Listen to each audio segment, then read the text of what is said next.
Je suis toujours aussi enchantée de vous accueillir pour ce petit moment de partage autour de mes lectures. Alors aujourd'hui, 2 romans pour le prix d'un. On peut croire à une bonne affaire. L'expérience laisse à penser que ce n'est pas souvent le cas. Le premier roman, Dans les bras de Raphaël Croze. Ça commence sur les chapeaux de roue. Le lecteur prend leur histoire en cours. Nuit de passion, grossesse, pas grossesse, fuite, retrouvailles. Il est autoritaire, très autoritaire. Elle est son employée. Elle sait qu'elle l'aime. Elle lui avoue à demi-mot ses sentiments. Lui n'a pas pris conscience qu'il éprouve des sentiments pour elle. Il est dans le déni. Classique, quoi. Oui, faut bien que ça fasse une histoire. Elle comprend que cet amour est à sens unique et décide de ne pas se battre. Même quand il la retrouve, elle montre clairement qu'elle ne veut pas ou plus de lui. Sauf que quoi? Tout est remis en question à cause de sa sœur. Ou grâce à sa sœur. Le piège se referme et une seule solution. L'entreprise de reconquête est en marche. Dans un sens, puis dans l'autre. Que de rebondissements. Je ne rentre pas dans les détails. La fin de cette histoire, ne nous mentons pas, est une fin harlequin. Mais ô combien pétillant. Alors cette histoire est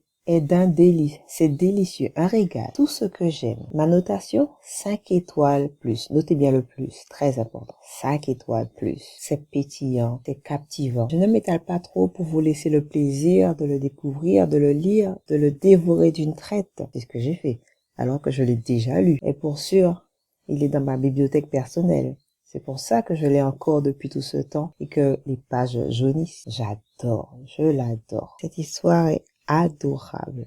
Je vous la conseille 1000 fois. En cherchant bien, il va y avoir quelques sites qui l'ont en e-book ou même en format papier. 1000 fois, je vous le conseille. Voilà.